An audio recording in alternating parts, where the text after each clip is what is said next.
You're listening to Puma Podcast.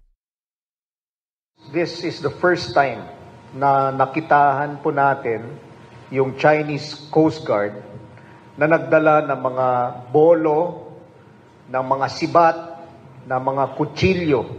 Pero yung Chinese, yun po yung ginamit nila na pangsira, pangbutas sa mga rubber boats natin. Despite this, lumaban po yung ating mga sundalo. Lumaban po with their bare hands, no? Last June 2024, the Chinese Coast Guard displayed new levels of aggression when they came at our military personnel with long blades, knives, and a pickaxe. They were trying to block a resupply mission to the BRP Sierra Madre, something they've been doing for years. That's because the rusted ship on Ayungin Shoal is how we maintain our claim on the disputed area. It's been there since 1997. But this time, the Chinese Coast Guard were shockingly violent. They rammed and punctured our rubber boats, towed them away from the Sierra Madre, looted our supplies, and caused a naval officer to lose his thumb. Kaya't ako po ay hangang-hanga sa ating mga sundalo. Gusto ko pong tanggalin yung impression na yung mga sundalo po natin ay hinayaan nila yung mga Chinese Coast Guard na kunin lamang yung ating mga kagamitan, sirain yung ating mga boats, no? Hindi po natin hinayaan sila. No, lumaban po tayo. But then again, may mga limitations po tayo. May mga armas po tayo, but we did not use those. No? We did not use those because our objective is that while we want to bring supplies to our troops following international laws, no? Our objective is also to prevent war. Ayaw po natin na magkaroon ng gera. I'm Bella Perez Rubio, Puma Podcast, and you're listening to Teka Teka. In this episode, a defense researcher breaks down the significance of this development and weighs in on the heated discussion that followed.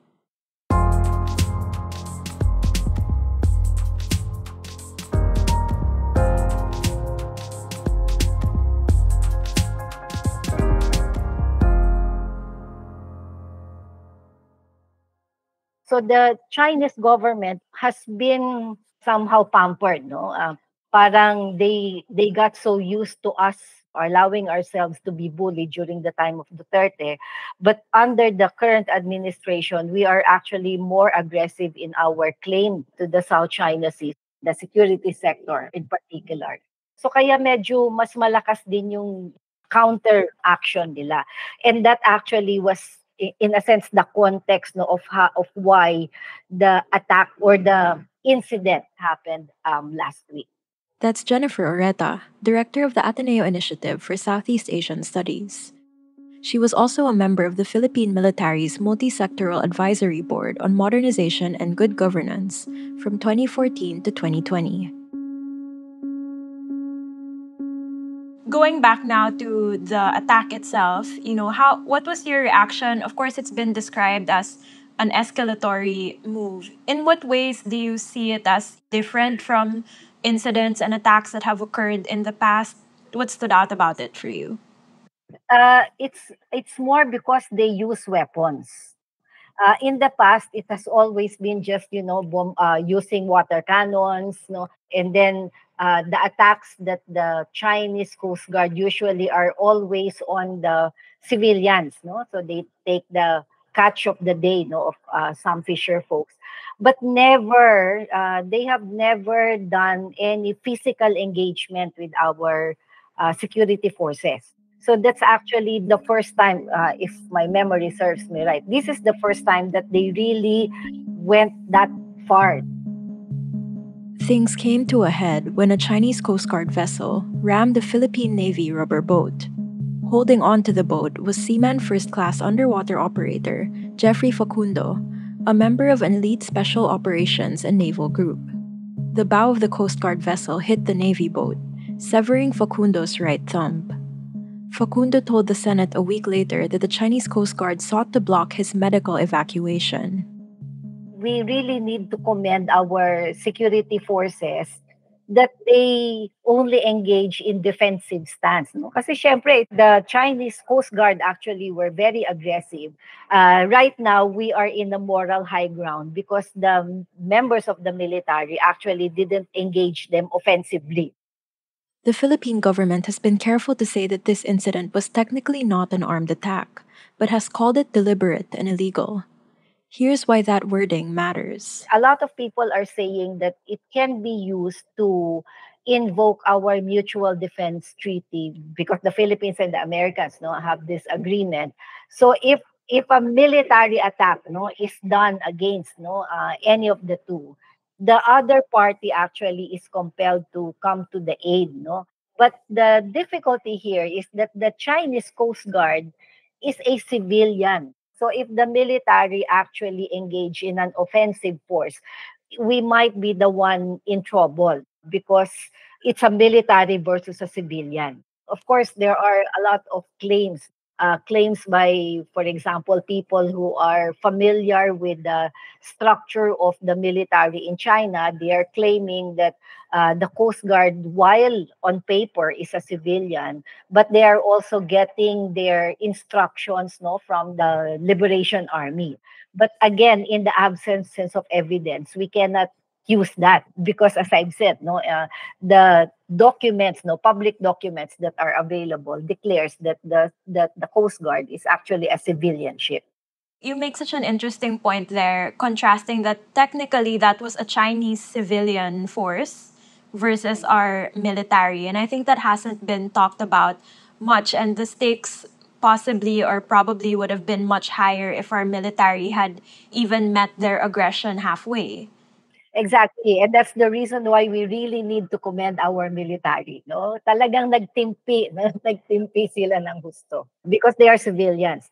And that's also why the Chinese, the PLA actually is very careful with the Ayungin Shoal. If they want, they can actually tow our dilapidated ship in the Ayungin Shoal. But the ship, the BRP Sierra Madre, is still a commissioned military vessel. Despite its appearance, it's an active military vessel, and hence any attack on that vessel is an attack on the military. That's why the Chinese Coast Guard is very, very careful not to touch but they are attacking the resupply mission. I want to move on naman now to how the Marcos administration has responded to the incident. What do you make of the Marcos administration's response as a whole? I'm actually surprised by myself saying this, but actually the administration is doing well. They are asserting the rights of our claims, and they are using the international stage to shame China for what they have done and what they are doing in the South China Sea. But again, the problem in international or in the global community, it's a chaotic arrangement because we do not have an international government. Unlike in a state where we have the military and the police that actually has the power, that they have the power to enforce the laws. In the international community, you do not have that. The claim on these islands is really based on how we can sway the opinion of the global community. Do you think the increased aggression is also them not knowing how to handle the quick change in policy from Duterte to Marcos? I think you alluded to that earlier. Yes, that's one. So they are not ready. They probably have not yet firmed up their response.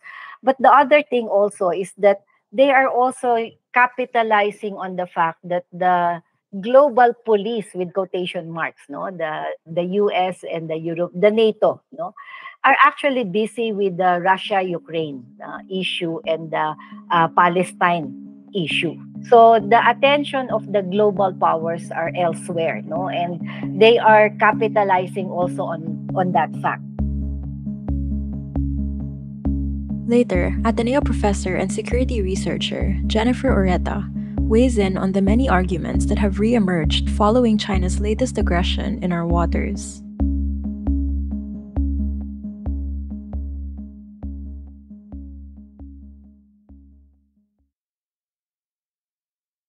The Marcos administration was criticized for its initial response to the incident, calling it a misunderstanding and proposing to publicize resupply mission schedules ahead of time.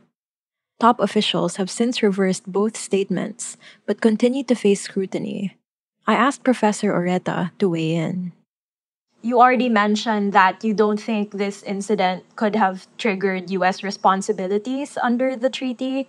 President Marcos said his red line would be if a Filipino dies in the West Philippine Sea. Obviously, we're all aware of the risks of invoking US obligations. That's why South China Sea is considered a flashpoint. Now, next to Taiwan, in your opinion, what would merit us actually considering invoking the treaty? If there's a direct attack on the BRP Sierra Madre, because the statement of President Marcos is a political statement. No? Remember that during the time of Duterte, if I remember it correctly, there's a fisherman who died because of what the Chinese vessel did. No, so it's a political statement. So I don't think that I don't want to pay attention to it. But what would merit invoking the Mutual Defense Treaty if something happens in the BRP Sierra Madre? I think that is a valid no. Or if there's a direct military attack coming from the Chinese Navy or Chinese military against the resupply mission that is being carried out by our military. So in other words, a military to military attack would invoke the Mutual Defense Treaty. And I'm actually very careful in invoking it because we need to use all the diplomatic means available. Kasi when we invoke the Mutual Defense Treaty, that's already, a short of war. No? So we don't want to actually entertain that. That leaves us with something else Professor Oreta mentioned earlier: the need to make our case on the international stage, both in and out of courtrooms. So the only way to deal with the bully actually is to assert our claim. That's what President Benigno Aquino did. We know that militarily we don't stand a chance with China, so we bring them to court. Because in the court of law, in the International Court of Law, we are equal. And this is where I actually cannot forgive the Duterte administration. Because when we filed the case, in 2013 or 2014, the imagination of the administration is that if we win this case, the other claimant countries can use it as a precedent, and file a case also. Imagine if Vietnam, Brunei, Malaysia, if they also filed a similar claim using our victory as their basis, that actually is a very strong diplomatic pressure against China. That was actually the play that we were looking at. But the tribunal took a long time, and the decision was released during the administration of Duterte, and the decision of the Duterte administration is to set it aside. We squandered the opportunity that actually, and now 6 years after we are trying to regain pero 6 years is 6 years so the bully has gained so much confidence because we allowed them to bully us and we lost momentum.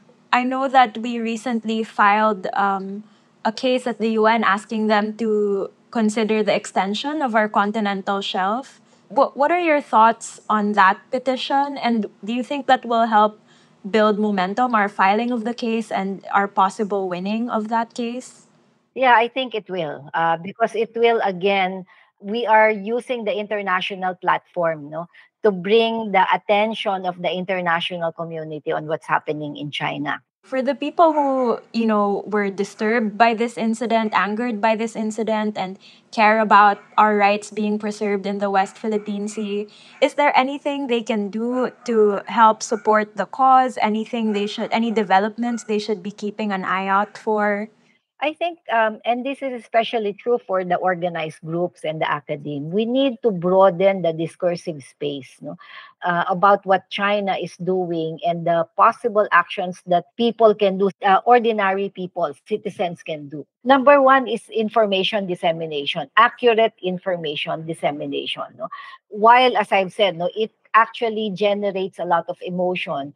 We also need to be careful not to create any racist or anti-Chinese sentiment, no? Because remember, almost 50% of our population have ties with or have Chinese blood, no? So we need to be very careful not to create anti-Chinese. Our target actually is the Chinese government. The one that we have a dispute with is the Chinese government, not the Chinese people. So we need to be very careful of that. We are witnessing unprecedented aggression in the West Philippine Sea from China, the world's largest maritime force. And while international law is on our side, enforcement is not guaranteed. That makes it all the more critical that we do what we can to uphold our rights, especially for our fisher folk who are forced to risk their lives just to earn a living in our waters. And hence, we need to, ordinary people can do more people-to-people engagement. No? Now that we have a social media, we need to expand the discussion outside of the Philippines. No? So if people have friends in other countries, they need to bring the information and the attention of these people on what's happening in the South China Sea. Which brings me to the civil society and the academe. We need to produce more knowledge products so that ordinary people or civilians can utilize them in informing others, no, on what's happening in the West Philippine Sea.